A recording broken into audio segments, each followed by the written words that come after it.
네, 오늘은 2월 17일 목요일입니다. 본문은 요한복음 13장 31절에서 38절의 말씀, 예수님 때문에 사랑할 수 있습니다. 입니다. 그가 나간 후에 예수께서 이르시되 지금 인자가 영광을 받았고 하나님도 인자로 말미암아 영광을 받으셨도다. 만일 하나님이 그로 말미암아 영광을 받으셨으면 하나님도 자기로 말미암아 그에게 영광을 주시리니 곧 주시리라. 작은 자들아, 내가 아직 잠시 너희와 함께 있겠노라. 너희가 나를 찾을 것이나 일찍이 내가 유대인들에게 너희는 내가 가는 곳에 올 수 없다고 말한 것과 같이 지금 너희에게도 이르노라. 새 계명을 너희에게 주노니 서로 사랑하라. 내가 너희를 사랑한 것 같이 너희도 서로 사랑하라. 너희가 서로 사랑하면 이로써 모든 사람이 너희가 내 제자인 줄 알리라.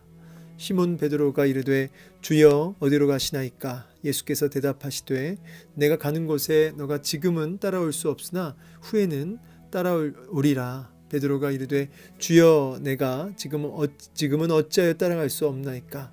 주를 위하여 내 목숨을 버리겠나이다. 예수께서 대답하시되 내가 나를 위하여 내 목숨을 버리겠느냐? 내가 진실로 진실로 내게 이르노니 닭 울기 전에 내가 3번 나를 부인하리라. 아멘. 네, 오늘 본문을 통해서 또 우리에게 말씀하시는 주의 음성 듣기를 원합니다. 31절부터 이제 마지막 38절까지의 말씀인데요. 예수님께서 이제 가룟 유다가 이제 예수님을 배반하기 위해 나갔죠. 그리고 그것이 밤이었다라고 말씀드렸습니다. 이 밤은 단순하게 시간적으로 밤이 되었다라는 의미를 넘어서 이제 어둠의 시간이 되었다. 이제 어둠의 권세가 이제 장악하는 이제 그런 어떤 영적인 흐름을 지금 보여주고 있는 것이죠. 자, 그가 나간 후에, 가룟 유다가 나간 후에 예수님께서 뭐라고 말씀하시냐니까 지금 인자가 영광을 받았고 하나님도 인자로 말미암아 영광을 받으셨도다라고 하면서 영광이라는 말씀을 단어를 쓰셔요. 이 요한복음에서 특별히 이제 오늘 본문에서 나와 있지만 이 영광이라는 단어의 의미는 이제 예수님의 그 십자가의 고난을 영광이란 단어로 이렇게 바꾸어서 말씀하고 계십니다. 십자가에서 죽으시고 또 이런 고난 받으시는 이 모든 것이 왜 영광일까요? 이 영광이라고 했을 때는 이제 하나님의 뜻을 이루고 또 성취하고 또 그래서 하나님의 이름을 이렇게 드높이는 그런 것이 이제 영광을 돌리는 것이죠.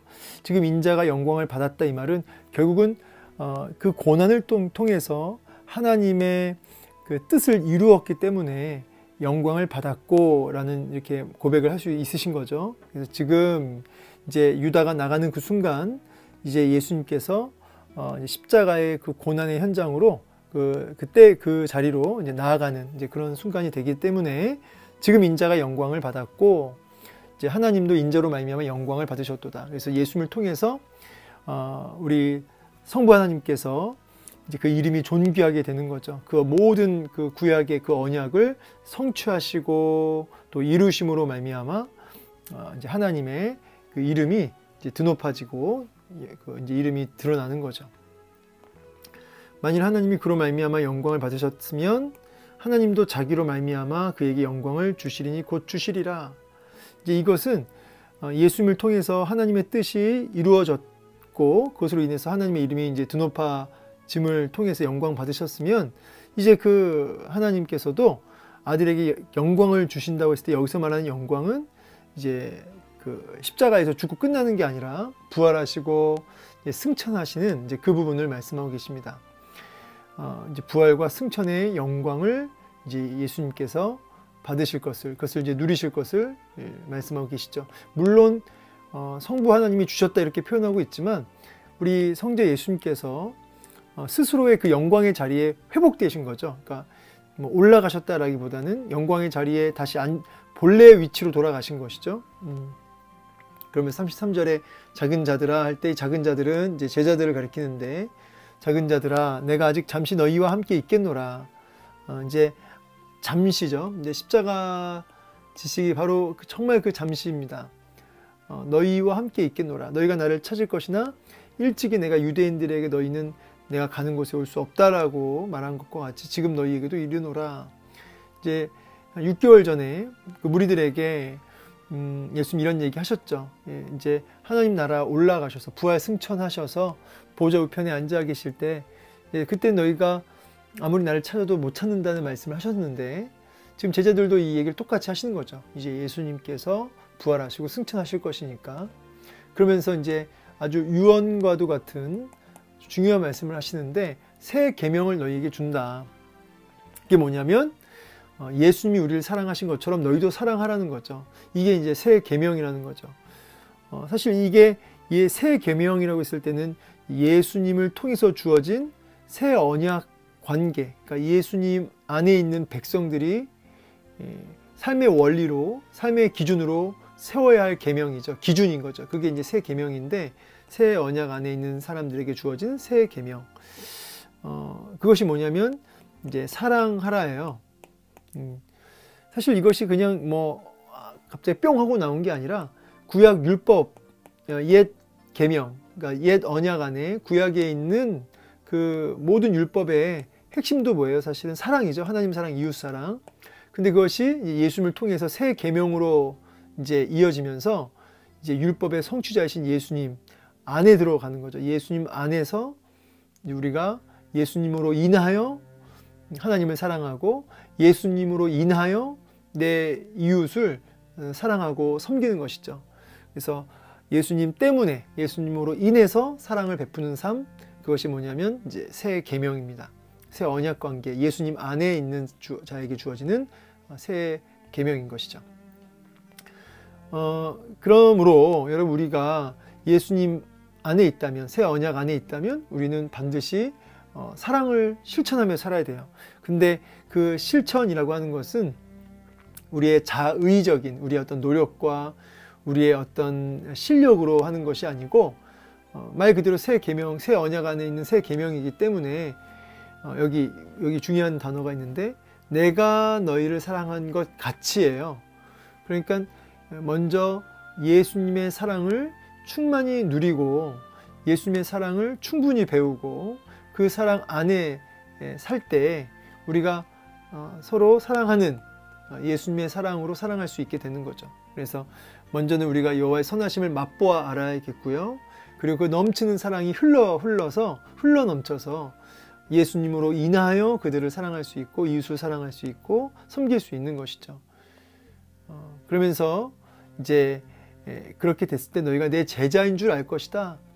그러니까 여러분, 우리가 하나님의 자녀, 그러니까 예수님의 제자라고 하는 것이 언제 확증이 되냐면 사랑을 할 때, 그렇죠? 그것이 확증이 되는 거죠. 아, 정말 예수님의 제자가 맞구나.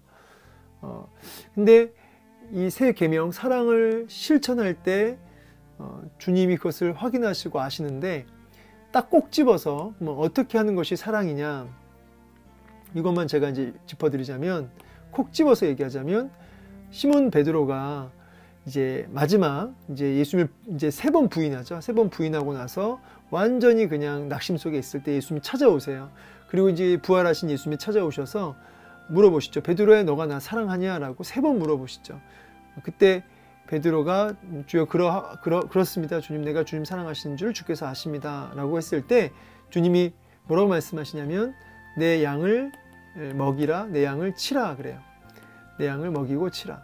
결국은 양을 먹이고 치라, 이 말은 결국은 주의 말씀으로 내 이웃들, 그러니까 하나님의 양들이라고 하면 이웃인데 그들을 섬기는 거죠. 말씀으로 섬기는 거죠. 그래서 리더의 자리에서, 섬김의 자리에서 그들을 전도하고 그들에게 복음을 전하고 그들을 양육하는 거죠. 양육. 예.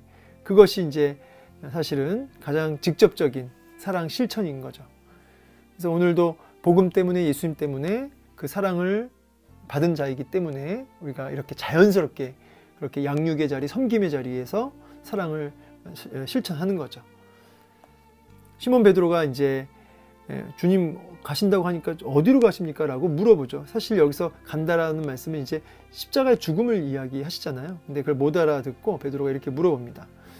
근데 예수님께서 너희가 지금은 따라올 수 없지만 나중에 알 것이다. 이제 그것은 이제 부활 승천하시고 이제 제자들이 그 안에 성령이 임하시고 나서는 이제 우리도 다 하나님 나라로 가게 되는 거죠. 지금 못 간다고 하니까 아니라고, 내 목숨까지 버리겠습니다 라고 얘기를 합니다. 그럴 때 주님이 그것에 대해서 3번이나 너가 나를 부인할 것이다 라고, 철저하게 나를 부인할 것이다 라고 예언하시죠. 근데 이것도 사실 진심이에요. 주님을 위해서 목숨 버리고 싶다라고 하는 고백은 진심이었지만, 그것을 실제적인 고난 앞에서 그 사랑의 고백이 증명되지 못했죠. 3번이나 부인하게 되죠. 실패하게 되죠. 근데 이제 그것이 베드로가 그렇게 된 것은 마르다도 마찬가지고, 결국은 본인들의 실력과 능력으로 이 고백이 열매 맺을 수가 없어요. 결국은 우리가 하나님의 영광, 하나님의 사랑을 먼저 경험하고 누릴 때에 이것이 가능해지죠. 그래서 실제로 베드로가 실패하고 나서 부활하신 주님이 찾아와 주시고 나서야, 성령이 그 심령에 임재하고 나서야 그가 주를 위해서 기꺼이 죽고 순교하는 삶을 살게 되죠. 사랑을 실천하는 삶을 살게 되죠. 그래서 결론적으로는 우리도 결국은 하나님의 영광을 먼저 맛보고 하나님의 임재와 성령의 역사를 먼저 날마다 매 순간 공급받을 때 우리가 그렇게 주를 위하여 사랑을 실천하는 삶을 살 수 있는 거죠. 오늘 말씀 마무리하면서 오늘 말씀을 통해서 오늘도 우리가 어떻게 새 계명을 따라 사랑을 실천하며 살지를 고민하고, 그것을 통해서 하나님께 영광 올려드릴 수 있는 오늘 하루 되기를 원합니다. 이 일을 위해서 먼저 하나님 은혜를 베풀어 주십시오, 여호와의 선하심을 맛보아야기 원합니다 라고 하면서 그 크신 하나님의 영광을 먼저 맛보실 수 있는, 그 큰 사랑을, 측량할 수 없는 사랑을 먼저 맛보실 수 있는, 힘써 맛보실 수 있는 저 여러분 되기를 간절히 소망합니다. 감사합니다.